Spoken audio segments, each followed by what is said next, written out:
Okay, so here we are in live, and I have a MIDI track.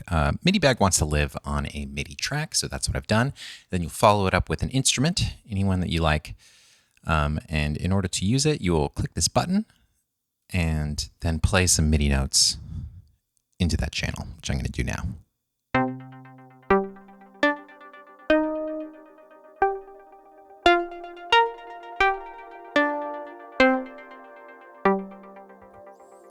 Cool. And opening up the interface with this button, you can see the notes that I just played have been recorded inside. And then what I'm going to do is I'm going to turn on this arpeggiator. And it's just playing one note. But that note is being replaced with the notes that we just recorded.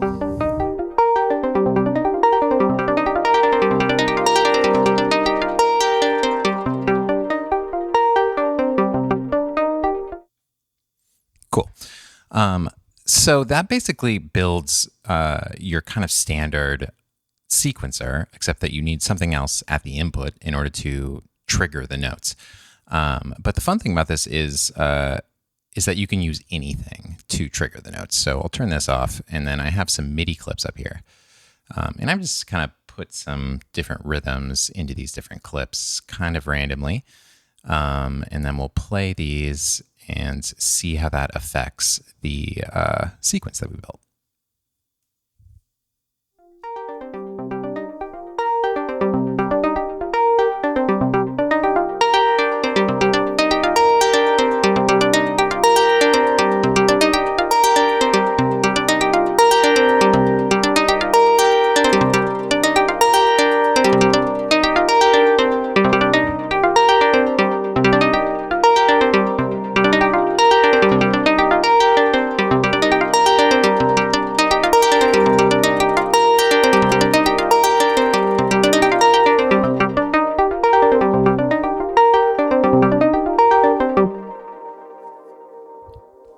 Okay, so already we've covered the basic functionality of the device. You record MIDI into it, it captures it, and then you can use something else, anything you want, to get that back out again.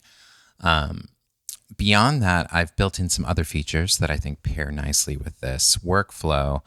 Let me just play something here.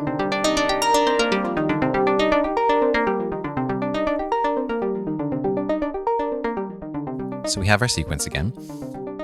This bar across the top of the note editor is a range slider, and it allows you to exclude some notes. So you're just playing a subset of what is recorded inside. And you'll notice that it's also changing these number boxes over here.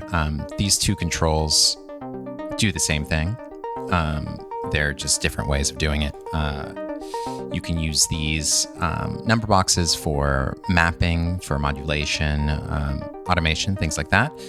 And then this range slider, I built a handful of useful keyboard shortcuts into it, which I'm not going to go through all of that right now, but I'll throw it up on screen. And then moving on, this section here is for then storing those range presets. You can store 5 of them here and then jump around between different groups. And to do that, you press this button. So it says save, and then you follow that by pressing one of these 5 storage slots. And then you'll see a little light coming on underneath, and that shows that you have recorded a range preset. So I'll do a few of those.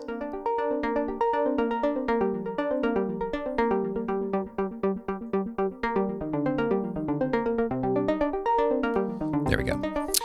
Pressing that button again, we can now jump between these.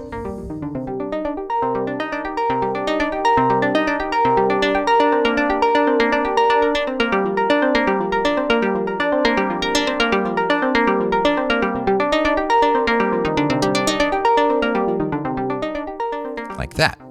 And then pressing this will then erase all of the presets that you've stored. I'm not going to do that right now. Moving on to the bottom, we have these controls, which are for the direction. Pretty self-explanatory. Forwards, backwards, and ping pong. like that. This next control just shifts the pitch of all of the stored notes up and down by octaves.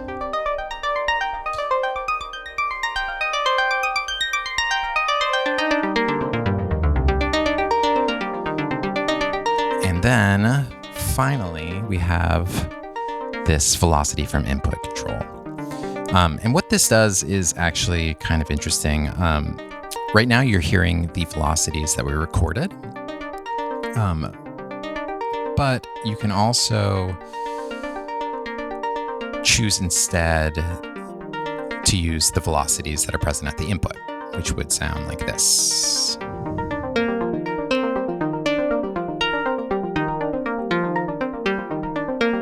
And then in between those two, you have a weighted average of the two velocities. So effectively, you're morphing between different feels.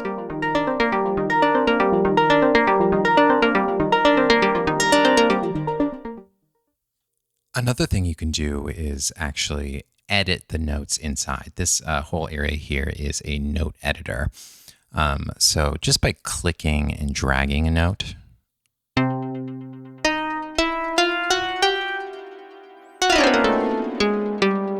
you can edit its pitch like that.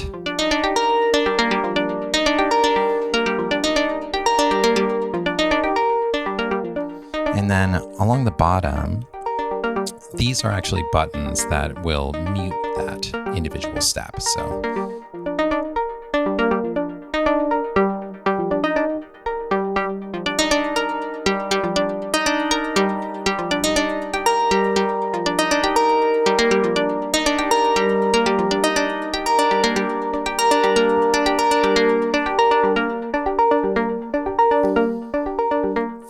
on the left side here, we have this button, which will just delete the entire sequence.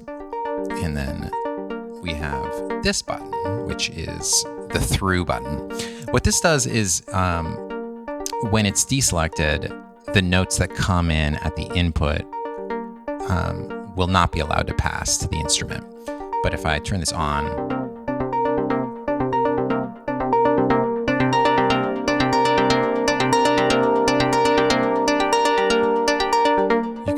that the note is allowed to pass. This can also be useful when you are in retrieve mode, but you don't have a sequence inside. You can just turn this on. That way you can hear the sound of your input passing through. Then finally, we have this, which is the duration control, which just controls how long the notes are. It really depends on the sound you're using. If it's a sustained sound, and in particular a mono sound, this can actually make a really big effect on the character of what you're doing as well.